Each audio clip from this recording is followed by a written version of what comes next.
appreciate that. Don't take it for granted. You know, it's interesting looking at kind of our stat sheet that we use in terms of the critical areas.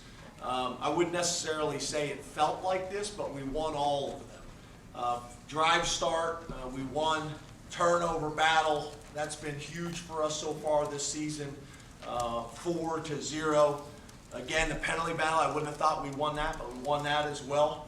And then the explosive play battle, I wouldn't necessarily felt like it felt that way during the game, but we won that. Both our offense and our defense met our goal. You know, same thing with middle eight. Didn't necessarily felt like we won the middle eight because we had a chance to score at the end of the half and didn't, but we won that too. So obviously a lot to be proud of, and big reason why we're 1-0 today. But there's things that obviously we got to get cleaned up and corrected. So overall, we're happy to be 1-0. We'll enjoy it for the night. We need to get better next week, starting on Sunday. This film will be really important to watch and evaluate and critique. But again, I'm pleased and happy with being 1-0. We'll go from there. Open up the questions. Raise your hand. We'll get a mic to you. Who's supposed to have it? Rich. That's what I thought. Rich. Can you pass it up? Rich. Go ahead, Rich. Good afternoon. Rich. How would you describe the performance by the offense? Do you think it was a step forward or a step back or the same? You know, I thought they did a good job. You know, they played very aggressive cover zero a ton. And what happens in cover zero, you obviously got no safeties deep. When you do that and it's a passing situation, you're always going to have a free blitzer. You're bringing more than the offense can block, and you're going to have 2 extra guys down in the box. And they played that a ton today. We got to be able to hurt people when they line up in that defense. And although we were effective, we didn't hurt people. When people play cover zero, you should be excited on offense, and you should create huge explosive plays, because if you break one tackle or make one guy miss, there's no one left. We didn't do that today, and that made it harder than it needed to be in the run game and in the pass game. You know, I give them credit, because a lot of people will play cover zero as a change-up, and if they have success, they'll do it again. But most people won't play it as much as they played it today. So you got to give them credit. I never thought I'd see the day, but just in the last couple of years, a few coaches have begun playing pre-prescribed series with their young, prodigious quarterbacks. You obviously do not necessarily agree with that. What was your thinking today? Well, I'm not trying to read your mind here, but Oh, I'm saying, yeah, I don't understand the question. Well, when we've played a true freshman quarterback in every game this year before the game was... Okay. Let me finish here. Okay. I mean, there have been coaches who've done it every game, no matter the score, and I didn't necessarily think that was a good idea, but people are doing it for obvious reasons that we don't have to get into. What was your thinking today, and your macro thinking? Yeah, our thinking today was just like it had been earlier in the season, had the same plan that we had against Ohio U, which was to try to get them a series in the second quarter, try to get them a series in the third quarter. Did not happen in the second quarter, just like it didn't happen in the Ohio U game.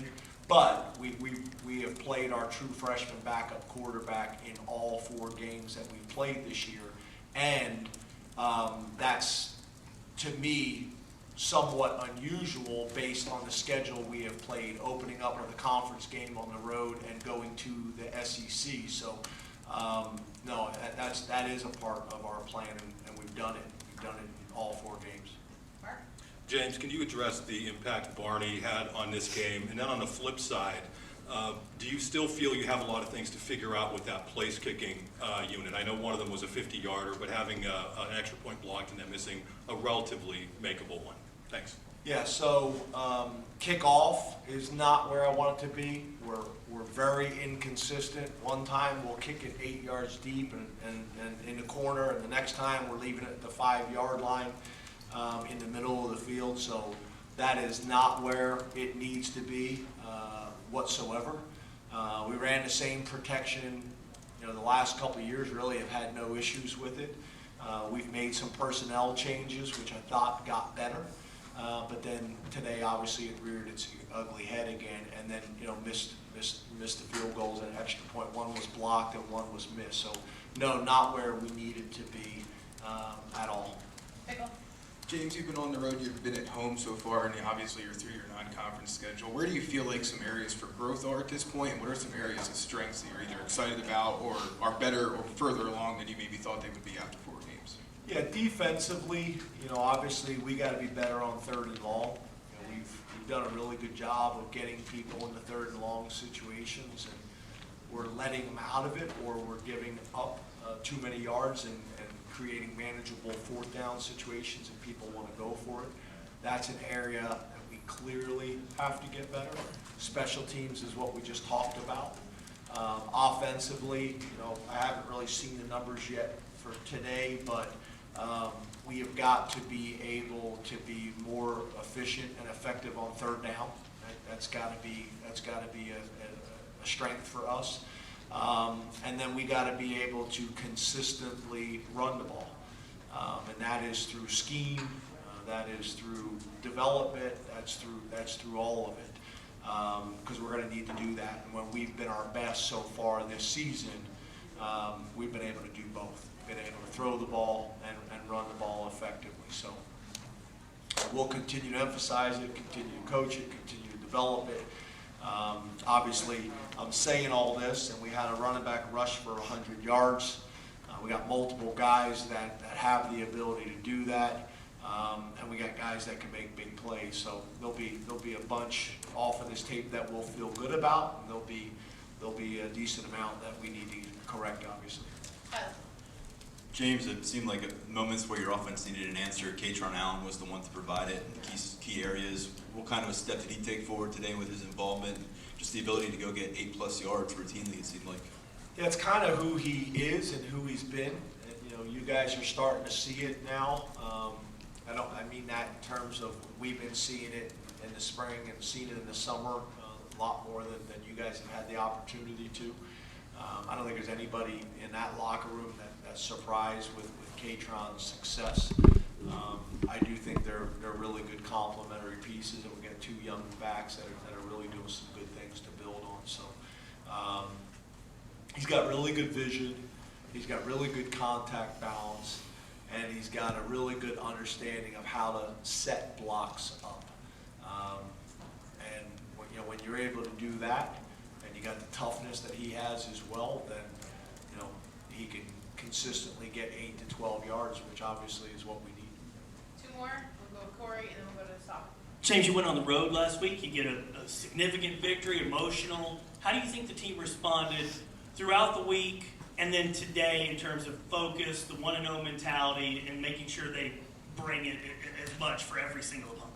Yeah, I think most importantly, we're 1-0. I thought, obviously, I didn't see some of the things that you talked about, today. I thought we had a really good week of practice and preparation, but the game left you sitting here saying, whether it was our focus, whether it was scheme, whether it was big play potential, I'm not sure. But when you look again at the stat sheet, you feel good about it, but it didn't necessarily always feel that way during the game. We weren't as consistent as we need to be with some of the things that we're doing really in all 3 phases: offense, defense, and special teams. But thought we had a really good week of practice. We did enough to be 1-0 this week, and we'll celebrate that. But to your point, there's a ton that we still got to get corrected between now and next Saturday. Sept. James, it seemed like Sean started and ended the game well, but struggled there in the middle. How would you evaluate his play today? Yeah, I think for us on offense, we have to be able to run and pass effectively. And I think when we get out of whack and do one too much, compared to the other, then that's where I don't think we're at our best. we got to continue to mix in the run. Our screen game has been effective for us as well. Moving the pocket's been very effective for us as well. We need to continue doing all those things. You know, but I think it's not specific to one position or one guy. It's all of it. We gotta make sure that we can consistently run the ball against whoever we play, whether it's on the road in the SEC or whether it's home non-conference. We got to find a way to consistently be able to run the ball to stay on schedule and be as efficient as we possibly can and explosive as an offense. Thank you, Coach. Thanks, guys.